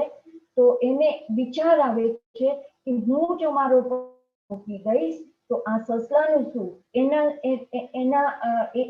પણ જીવ છે અને એ ખૂબ જ અપસેટ થશે. એટલા માટે એ પગ ઊંચો ને ઊંચો રાખે છે. તો આ રીતે આગ 3 દિવસ ચાલી એટલે એનો પગ ઊંચો ને ઊંચો રહ્યો. જેવી આગ પૂરી થઈ એવું તરત એ પગ નીચે મૂકવા જાય છે અને પોતે પડી જાય છે અને પોતે મૃત્યુ પામે છે. અને પછી ત્યારે ભગવાન મહાવીર કહે છે કે એ જ હાથીનો જીવ એ મેઘકુમાર છે અને તું આટલા હાથીના જન્મમાં પણ તારામાં આટલી બધી દયા હતી, તો આટલી ફક્ત એક રાતમાં તને આટલી બધી તકલીફ થઈ ગઈ. ત્યારે તારામાં આટલી બધી દયા હતી તો તને હવે તો મનુષ્ય ભાવ મળ્યો છે, તો તને આટલી તકલીફમાં તારો ભાવ બગાડવો છે. અને બીજું પછી ભગવાન એને એમ કહે છે કે તું આટલો બધો યંગ છે અને તે એવો કોઈ વાર વિચાર કર્યો કે જ્યારે તું આ રીતે તને તકલીફ થતી હતી તો એના બદલામાં કે જે આ બધા જતા હતા એ લોકોને તારા લીધે કાંઈ તકલીફ થઈ, કારણ કે તું બરાબર બારણા પાસે ઊભો હતો. તો પછી ભગવાન એને એ રીતે સમજાવે છે અને ભગવાન એને એમ પણ સમજાવે છે કે શારીરિક તકલીફ અને આપણા એ તો આપણે હજી પણ સહન કરી શકીએ છીએ. તો એમ કહે છે કે ના, તું વિચાર કર, આ તો તને ખાલી શારીરિક તકલીફ થઈ છે. તો પછી મેઘકુમારને ખરેખર પોતે વિચારે છે કે હા, ભગવાનની વાત તો સાચી છે. મને જો ત્યારે આટલી બધી દયા હતી તો હવે અત્યારે તો કેવી રીતે હું આ જન્મ જવા દઉં. એમ કરીને પોતે પાછા ભગવાન પાસે જાય છે અને ભગવાનને કહે છે કે મને પાછા દીક્ષિત કરો અને ખાલી મારા આંખ સિવાય હવેથી હું મારા કોઈ પણ શરીરના કોઈ પણ ભાગનો હું રક્ષા નહીં કરું. એ રીતે એ પાછા આવે છે. તો આપણે અહીંયા જોશું કે ભગવાન કેટલી સરસ રીતના એમને સમજાવ્યું, એમને જાતિ સ્મરણ જ્ઞાન કરાવ્યું, એમના આગળના ભાવનું અને પાછા પોતાના રસ્તે એમને લઈ લીધા. બરાબર છે. અને આ જે મેં વાર્તા કરી એ તમને મેં તો બહુ જ ટૂંકાણમાં કરી છે, પરંતુ આપણું છઠ્ઠું આગમ છે, એનું અંગસૂત્ર છે અને એનું નામ છે જ્ઞાતા ધર્મ કથા. તો જ્ઞાતા ધર્મ કથા એટલે શું? તો જ્ઞાતા ધર્મ કથા એટલે કે ભગવાન મહાવીરે કીધેલી કથા. અને એક વસ્તુ છે કે આપણા જૈનિઝમમાં જે પણ કાંઈ ફિલોસોફી હોય એ બધી ફિલોસોફી સમજાવવા માટે હંમેશા ભગવાને કોઈક ને કોઈક દાખલાઓ આપ્યા છે. તો એ ધર્મ કથા એવી રીતે, અને આપણને સમજવામાં સહેલું પડે એટલા માટે ભગવાને ઘણા બધા એવી રીતે દાખલા આપેલા છે.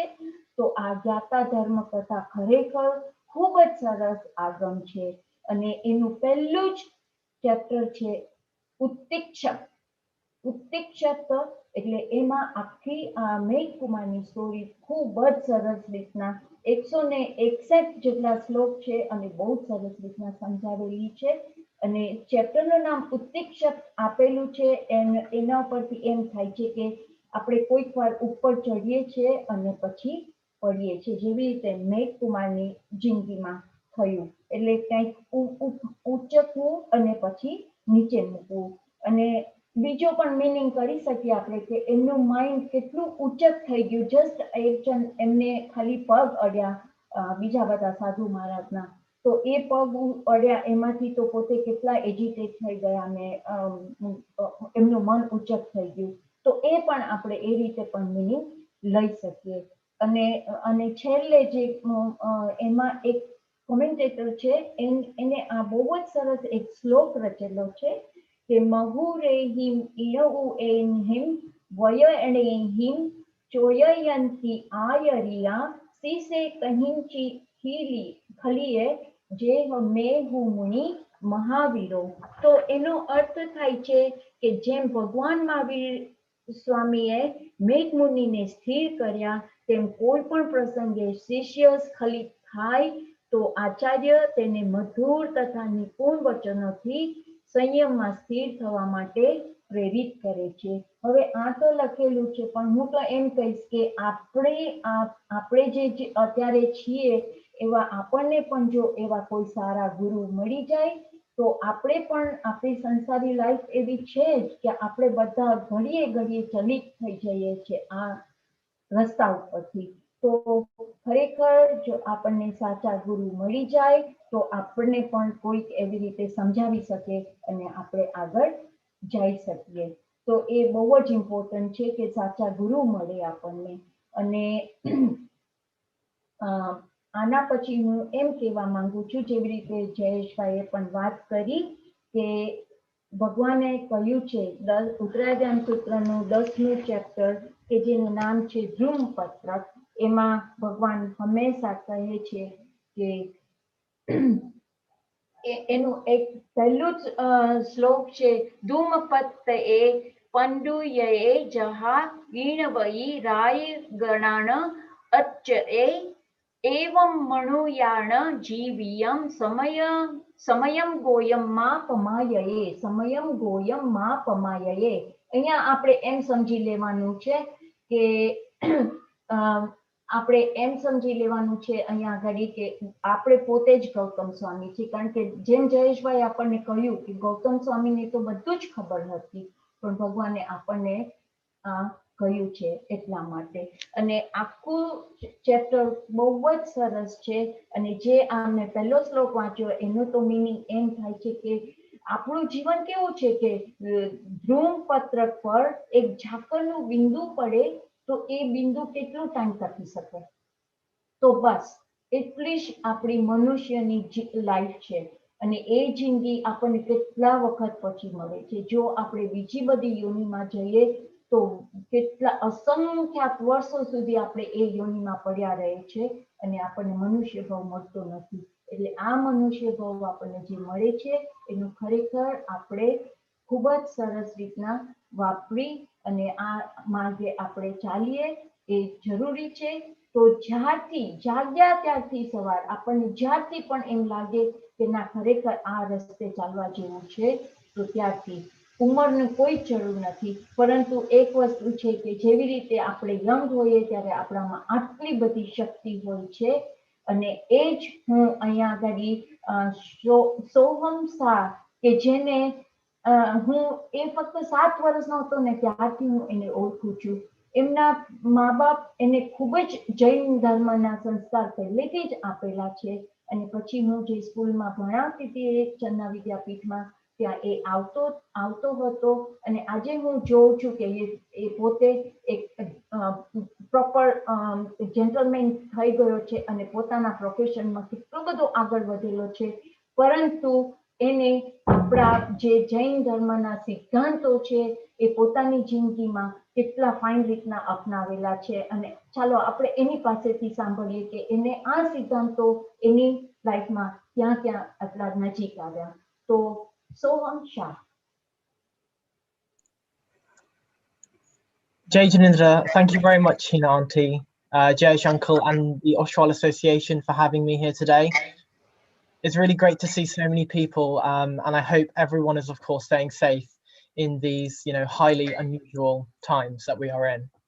So, for those of you who don't know me, my name is Soham, and as mentioned, I've been invited here today to really speak a little bit about my experiences more broadly with Jainism, especially on, the practical applicability of our religion, and how understanding, the philosophy of Jainism has had quite a profound impact on my life.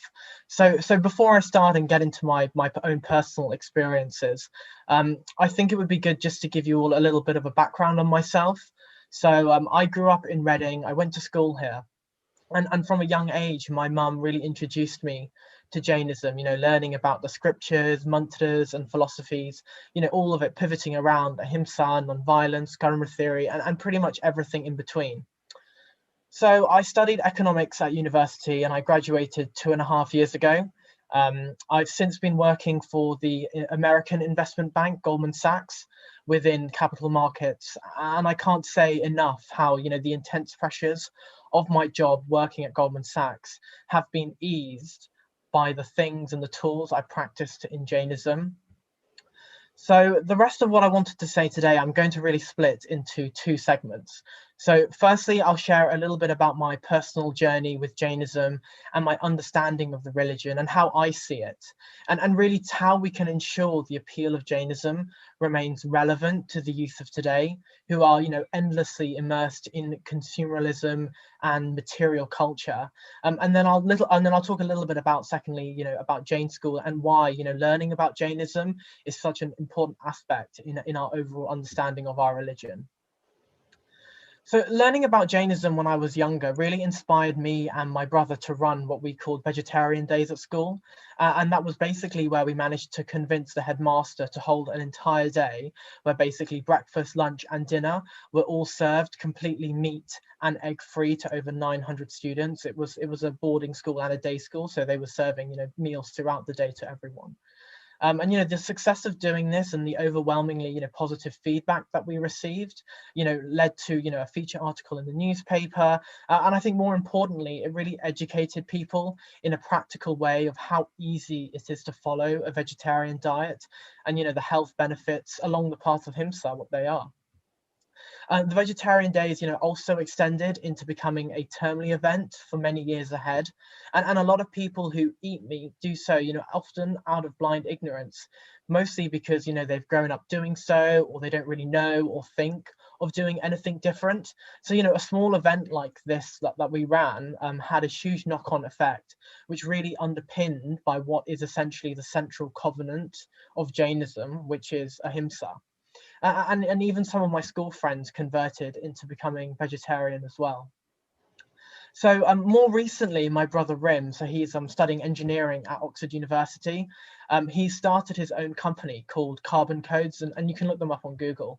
But essentially, they offer restaurant and takeaway discounts for customers that only offer and eat vegetarian dishes.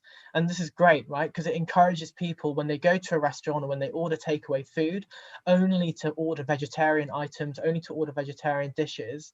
And then, of course, they save money in doing so because the platform then gives them a discount. And it's really taken off in a big way. Oxford University have funded the company. They've had newspaper article written on them, and they've been involved in a number of different, sustainability and ethical business conferences as well.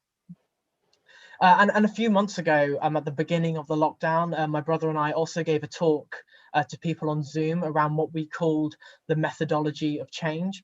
So it was really, an exploration of how Jainism can be applied to our lives in a very practical basis, taking the core principles of ahimsa and ekantvad and a whole bunch of others, really to approach Jainism not as a religion per se, but more of as a way of life, a way of living. And I think this is key in making Jainism really seem more applicable and relevant to the youth of today.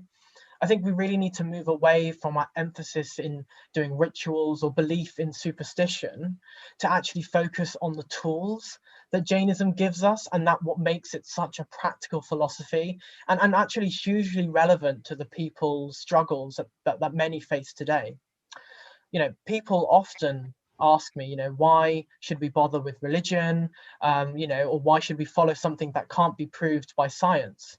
And actually, to the contrary, I would say that so much of the science of Jainism has been proved by modern science today in the last 50 years, right? I mean, both from our understanding of metaphysics, the alignment of planets, understanding of atoms, realization of bacteria and microbes. I mean, this was all documented 2,500 years ago by our sages.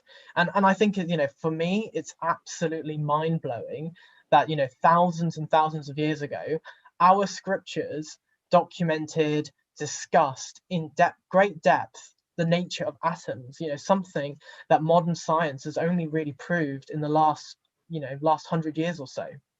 But I think physics aside, Jainism gives us a lot of the tools to better our mental health. And, a lot of people I've spoken to, and I think a lot of people generally are suffering, during lockdown, not being able to go out, not being able to meet friends, with applying to jobs, exams, schools. The list goes on. And I think what the Jain philosophy really offers can help to radically stop these negative emotions and feelings and really give us this higher purpose. And I think at the crux of what it is, it's really about shifting our perspective. So we see, less of the me, the I, the ego, and start looking at the world from a more wholesome and broader horizon. So I think Jainism for me has been, that cornerstone that has personally supported me in times of hardship and trouble, and has given me, that purpose and philosophy to follow that spurs me to try and be the best version of myself every day. And I think many people, have come to accept stress and anxiety and negativity as like normals of functioning within a modern society. And I think too often, we succumb to feeling constantly overworked, under pressure, and stretched to our limits, that we severely neglect our physical and our mental health. And in fact, the other day I read that 65% of 18 to 25-year-olds have actually reported feelings of depression, anxiety, stress in the current lockdown situation. So, today we encounter levels of prolonged stress that our ancestors, simply just never experienced. And I think that can cause like severe unhappiness and burnout in a lot of people. And really it's quite a worry for our advancing society, because, as we're seeing technology increasing at an ever rapid rate, people's mental well-being is decreasing. And I think some of that is part of the fact that, expectations land on our shoulders, at an ever increasingly younger age, and only really get more complex as we grow older. And this kind of fuels it even more. And I think a lot of it comes from the intense pressures that we feel from social media, Facebook, Instagram, and, they can all be really, really toxic places, so that we feel unfulfilled and have the passion and joy driven out of us. And I really come back to this point about how Jainism can take you out of this spiral. And I think it comes to, two key philosophical perspectives. Firstly, it's really shifting our perspective, and then a subsequent detachment. And when I say detachment, I don't mean, giving everything up. What I'm really talking about is, being aware of our emotions and what we do and how it influences us, so that we can take a step back easily and appreciate that everything, absolutely everything around us is temporary, is transient. And what we have now will never come again, because time is constantly flowing and changing. And I think the point of that is that we should make the most of every single moment that we have, right? And this perspective of thinking, I think, is central to Jainism, because when we talk about ahimsa, it's not ahimsa just to other people, but first and foremostly it's to ourselves, non-violence to ourselves. I think looking back on our lives, how many people can say, they've wasted so much mental energy on immaterial, inconsequential things, right? Like thoughts that have served no purpose other than to really induce unnecessary anxiety and stress. And I think we really need to learn to be in control of our basal instincts, so that we can kind of get a fuller awareness of our thoughts, our speech, and our actions. So I think that comes down to learning to detach from any situation or any train of thought. And that is really fundamental at the root of gaining control. And part of that process is about learning to harness our inner calm. This feeling of being at one with yourself. And that's kind of why I say, Jainism isn't necessarily just, a religion, it's a way of life. Because, when you really strip away all the pomp and the rituals, I think at its very essence, Jainism is about finding self-realization, right? And that road to self-realization that Jainism unlocks through its method, its practice, and its philosophy makes it a way of living, a way of life, really a way to see the world in an enlightened perspective. And I think, if you ask any Jain or non-Jain person alike, what is the core purpose of life? What is like that ultimate goal that we all strive for? I think everyone will agree that it is to derive happiness. And the ultimate form of happiness is, of course, self-realization. I've had a few people actually who have said to me, that they don't believe in karma. I find that really difficult and quite confusing, because if someone says to me they don't believe in karma, it's almost like saying that they don't believe in physics. Newton said that every action has an equal and opposite reaction. And this fundamental law of physics is karma in a nutshell, right? Everything you do has an equal and opposite reaction. You might not see the fruits of it immediately, but you will definitely eventually. And I think if you don't think anyone is watching, the universe most definitely is. And it's interesting because, Jainism talks about karma from multiple different ways, not just from, a philosophical standpoint, as I just mentioned, but also, from a metaphysical form as well, basically describing karma as both having wave and particle-like properties. And, we've got modern science today that has discovered, massive amounts of an unknown substance called dark matter that accounts for most of the mass in the universe. And who knows, perhaps this is our latest discovery of modern science, tapping into what karma is. And I think I'd also just like to add that the Jain vegetarian diet, which of course links so closely to ahimsa and the karma theory, is so important in ensuring that we are of sound mind, body, and soul. And I think, if people can't follow anything in Jainism, the one thing they must do is to follow our plant-based diet at the very least. And, the long-term benefits to, both our soul and our body, are absolutely immense. So I think, the last point I'd really like to make is about the power of sound. And more specifically, when I say sound, I really mean the power of mantra. I really cannot stress enough how profound my personal experience have been from reciting, our mantras, our prayers, and they can really protect us and unlock aspects of our personality that I think otherwise would remain hidden, right? I mean, I personally feel that mantra has an immense amount of power, and it can allow you to connect to a higher consciousness, to a higher self state of being, that without the repetition of mantra, which just wouldn't be possible otherwise. So I think without going on for too much longer, I have to say that no one should really underestimate how powerful our mantras are. And I think understanding this matters, and it's extremely important. And, you know, places like these Zoom calls, Jain School, etc., you know, really offer a fantastic platform to learn about Jainism and our philosophy in a real modern and super practical way. And, you know, I think for me, the encouragement came from my mom, you know, from the nurturing from home at a really young age. And it was her motivation that really made me learn about Jainism. So, you know, it's allowed for a way of living that is about living a truthful life, being a good human being. And, you know, whatever pain we feel, others feel too. And I think, you know, at the crux of the Jina's teachings, it's been about collecting blessings, even from like one-sensed beings. And I think, you know, the coronavirus is kind of an example of this. You know, the virus is itself a one-sense living organism, and that is attacking the whole world, the whole planet, right? So at some point, we collectively must have harmed these souls somewhere. So I guess I just end by saying, you know, please encourage young people you know and that you have an influence over to really get engaged with the Jain religion, to go to Jain school, to learn more about our philosophy and really help spread the message of Jainism from a very modern and practical way, because the religion needs it. And I think it can benefit so many people who perhaps are suffering in these times. So I hope I've given you some interesting sound bites, and thank you very much for taking the time to speak with me, Jai Janindra.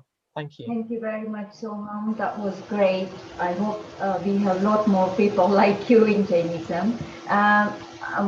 From me and Soham, અમારાથી જૈન ધર્મ પ્રત્યે કાંઈ પણ ખોટું બોલાયું હોય તો આપ સૌ તને તસ મિચ્છામિ દુક્કડમ. Soham, very good. બહુ જ ફાઇન રીતે તે આજે આવી અને જૈનિઝમ ને તારા જીવનની અંદર જૈન ધર્મ જે તે ફોલો કર્યો છે અને સરસ રીતે આજે તે એક્સપ્લેનેશન્સ કર્યું છે. ખૂબ આનંદ થયો છે. ઘણી બધી સરસ બધાના મેસેજીસ પ્લસ આજનું આ એવું હતું કે યંગસ્ટર્સ માટે પણ ઘણું બધું આમાંથી તારામાંથી મેળવવાનું હતું. તો થેન્ક યુ સોહમ. સોહમને હું ઘણા વખતથી જાણું છું અને ખરેખર જ્યારે એનો ઉંમર એજ લગભગ 7 કે 8 વર્ષની હશે, 7 કે 8 વર્ષની, ત્યારે અમે એમના ઘરે સિદ્ધ ચક્ર પૂજન એના અમે રાખ્યું હતું, ભણાવવા ગયા હતા. નાના સોહમ અને એનો બ્રધર રીમ, નાનો ભાઈ છે, એ અત્યારે આઈ થિંક ઓક્સફર્ડમાં સ્ટડી કરે છે મારા ખ્યાલથી.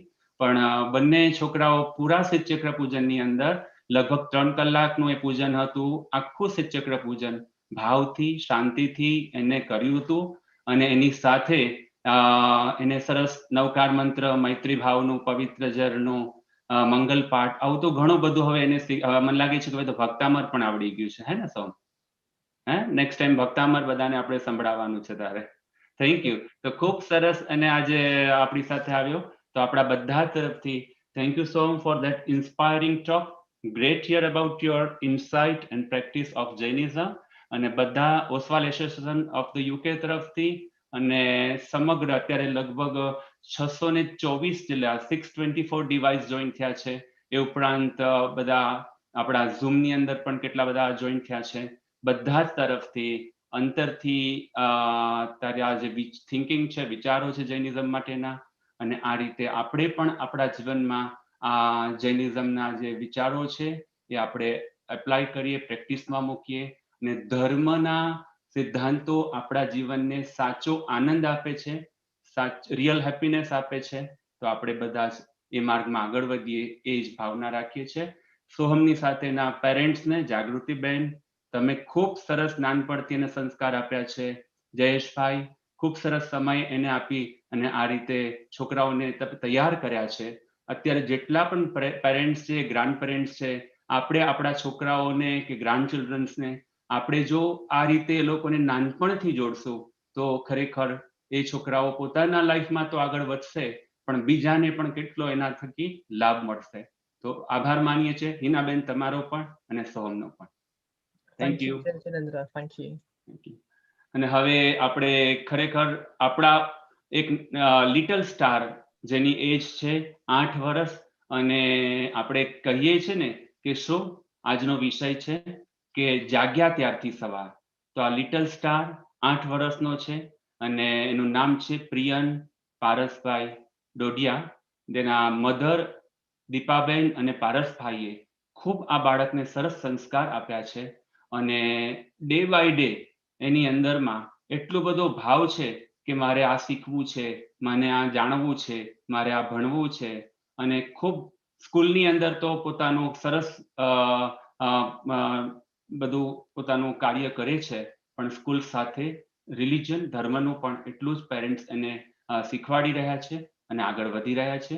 તો એવા પ્રિયનને આપણે એના મોઢે સરસ સ્તુતિ અને આજે વિશ્વભરમાં જે તકલીફ છે એ બધાને શાંતિ થાય તેના માટે લઘુ શાંતિ, નાની શાંતિ, અને પ્લીઝ તમારા સરસ સંદેશા સોહમ માટે, હિનાબેન માટે અને આ પ્રિયન માટે પણ તમે મેસેજમાં મોકલજો.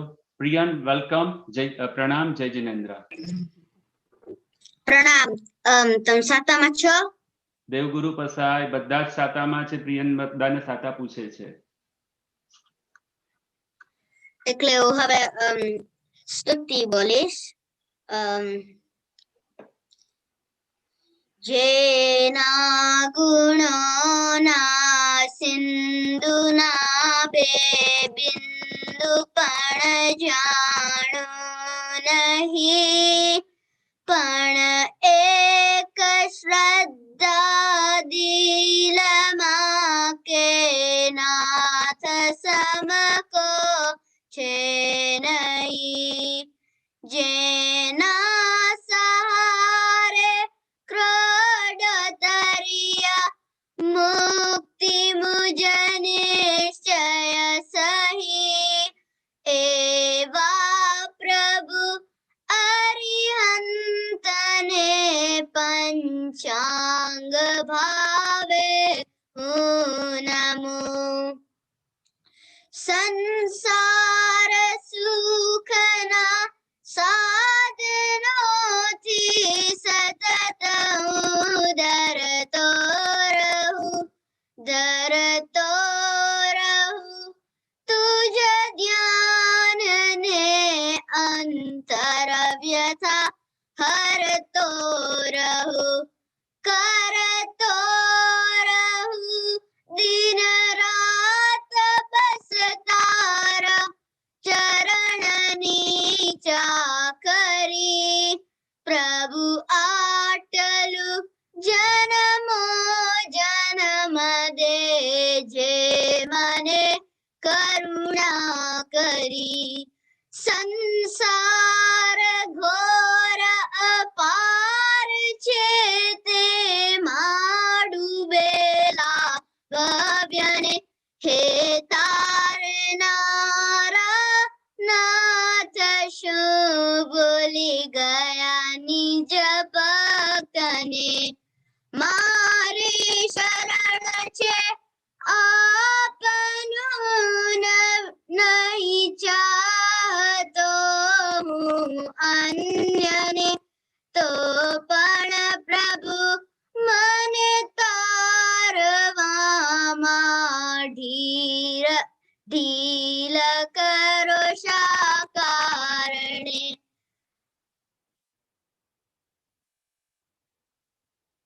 સુણ્યા હશે પૂજ્યા હશે નિરખ્યા હશે, પણ કોષણે હે જગત બંધુ ચિતમાં ધાર્યા નહીં. ભક્તિ પાણે જન્મ્યો પ્રભુ તે કારણે દુઃખ પાત્ર હું સંસારમાં. આ ભક્તિ તે ફરતી નથી જે ભાવ શૂન્યાચારમાં.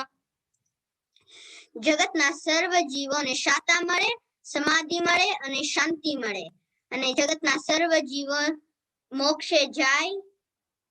એની લીધે હું હવે લઘુ શાંતિ બોલીશ. नमो अर्हत सिद्धाचार्योपाध्याय सर्वसाधुभ्यः।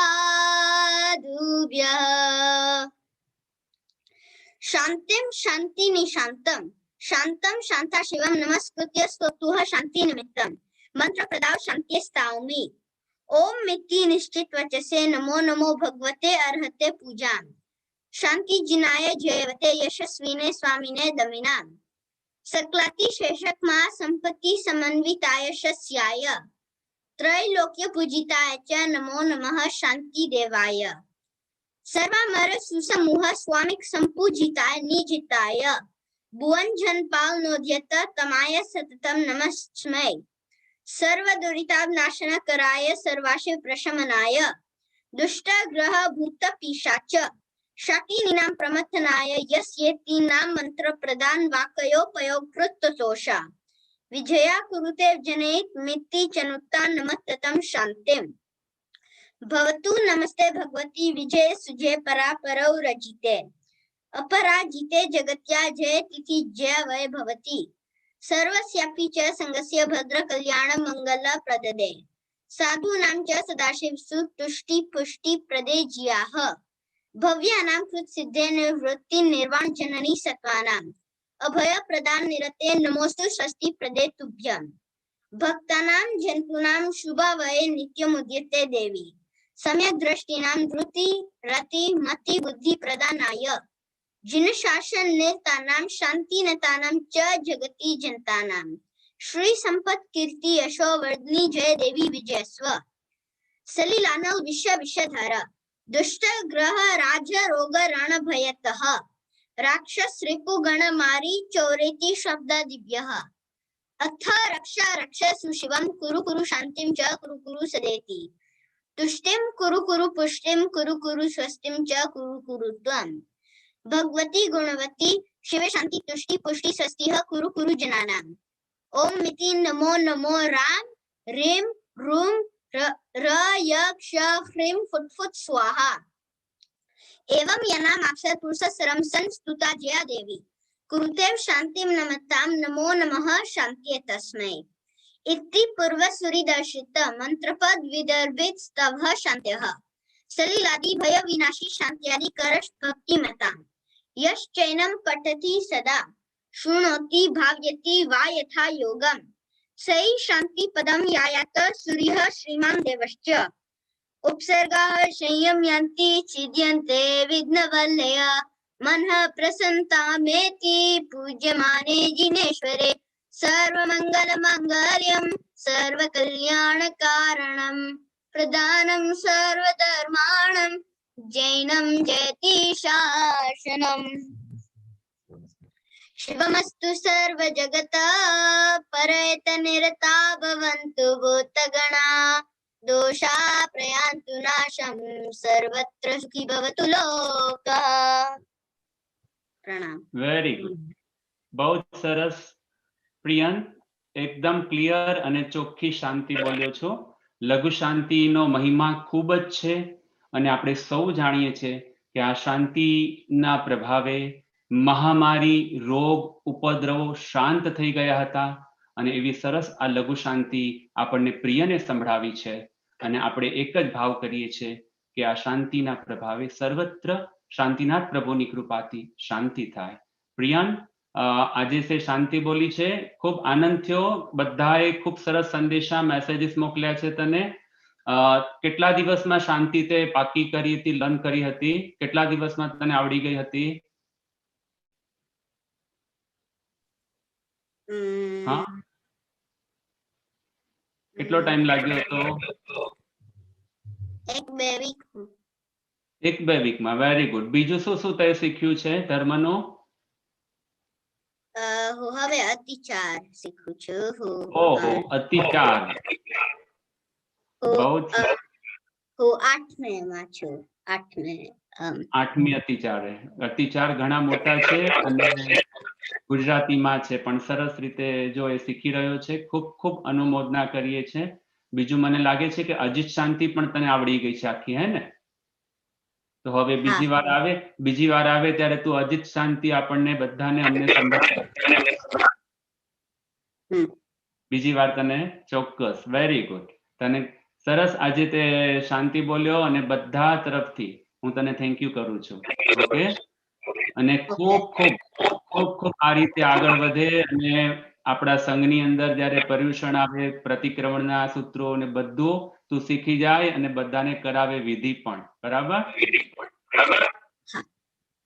Thank you. સરસ. પારસભાઈ અને તારા મમને બધાને આભાર અને થેન્ક યુ. દાદા ચુનીભાઈ અને બા જયાબેનને પણ આવી રીતના સરસ આ આપણો આ લિટલ સ્ટાર ને આ રીતે સાકાર કર્યો છે. જૈન શાસનનો આ રત્ન બને તે શુભેચ્છા. Thank you. Thank you. ને હવે આપણો સમય થવા આવ્યો છે અને તેથી કરીને સૌ નોંધમાં લેજો કે આવતીકાલ સોમવારે શીતલનાથ ભગવાનનું દીક્ષા કલ્યાણક છે, 10મા તીર્થંકર, અને મંગળવારે પહેલા તીર્થંકર ઋષભદેવ ભગવાન આદિનાથ પ્રભુ જેમનું મોક્ષ કલ્યાણક છે. મંગળવારનો દિવસ છે તેને આપણે મેરુ તેરસ કહીએ છીએ. એ મેરુ તેરસના દિવસે ઘણા બધા મેરુ તેરસની આરાધના કરતા હોય છે. અત્યારે આપણી પાસે સમયની મર્યાદા છે. 2-3 મિનિટમાં મેરુ તેરસની આરાધનાની વાત કરી લઉં છું અને ત્યાર પછી સરસ મજાનું સ્તવન અને પ્રભુના દર્શન આપણે લાસ્ટમાં કરશું. તો મેરુ તેરસમાં આદિનાથ પ્રભુનો મોક્ષ કલ્યાણકનો એ દિવસ છે. અષ્ટાપદ તીર્થેથી આદિનાથ પ્રભુ મોક્ષે પધાર્યા હતા.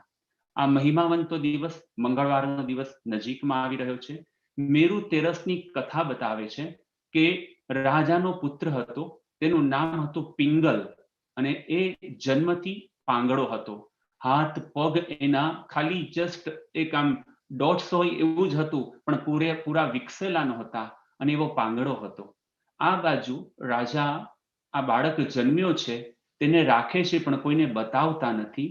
ડે બાય ડે મોટો થતો જાય છે. રાજાને ચિંતા છે કે આનો ઉપાય ઘણા કરવા માટે પ્રયત્ન કરે છે પણ એ કઈ ઉપાય દેખાતો નથી. અને એવામાં ગાંગીલ નામના મુનીશ્વર પધારે છે.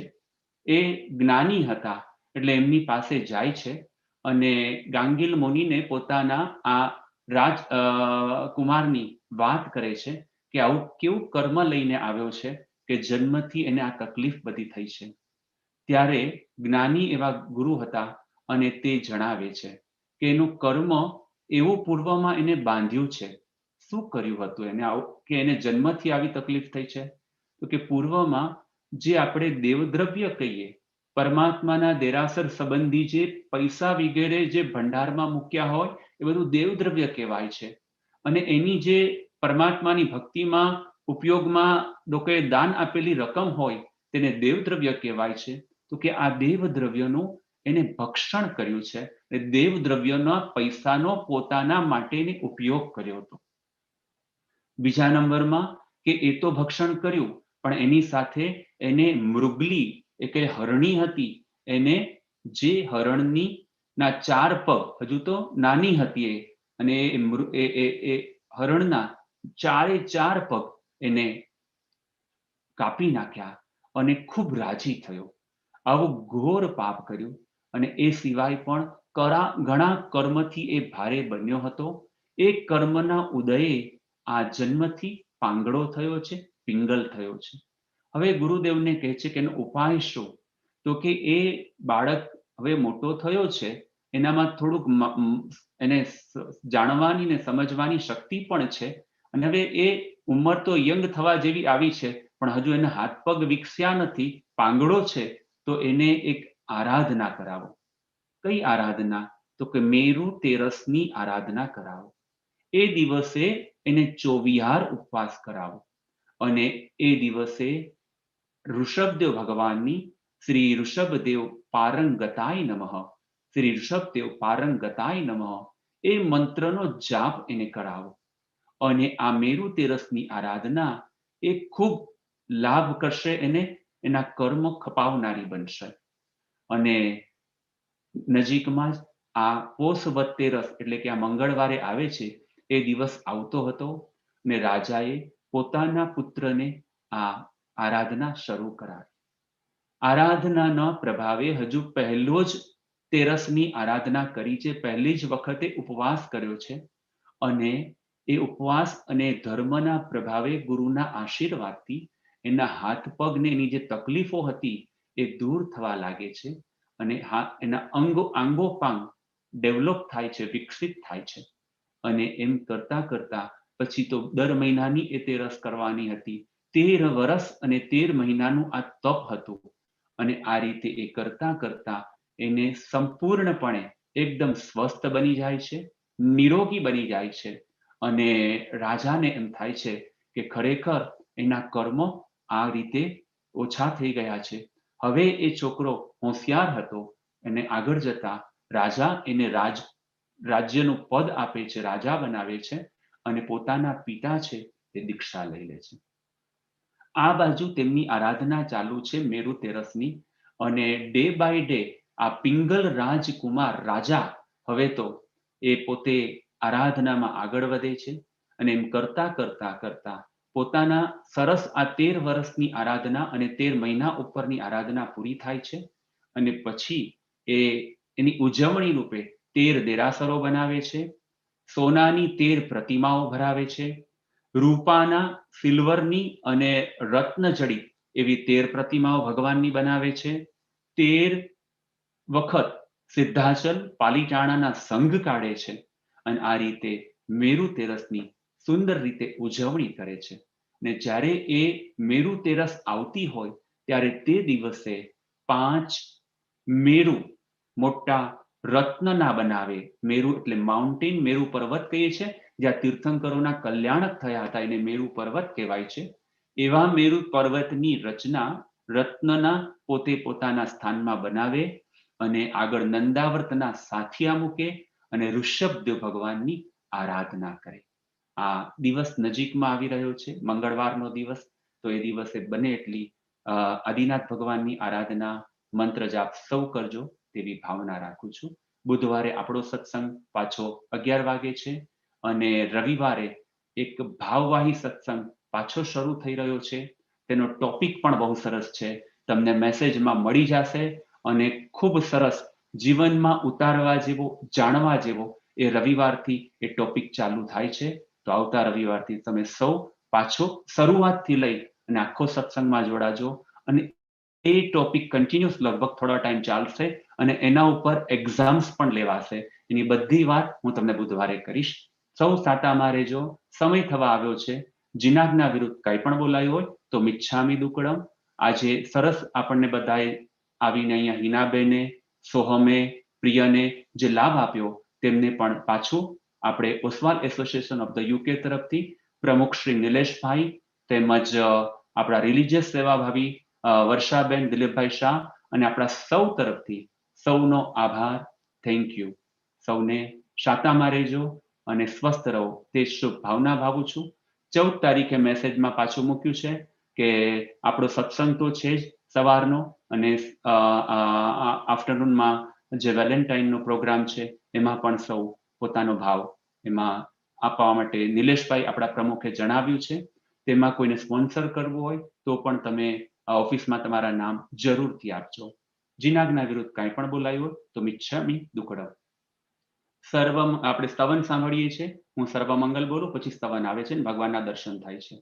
સર્વમંગલ માંગલ્યમ સર્વ કલ્યાણ કારણમ પ્રધાનમ સર્વધર્માણમ જૈનમ જયતિ શાસનમ. પ્રભુના દર્શન ને સ્તવનની થોડીક કડી સાંભળશો અને પછી આપણે સૌ આપણા જે કાર્ય છે એ કરશું.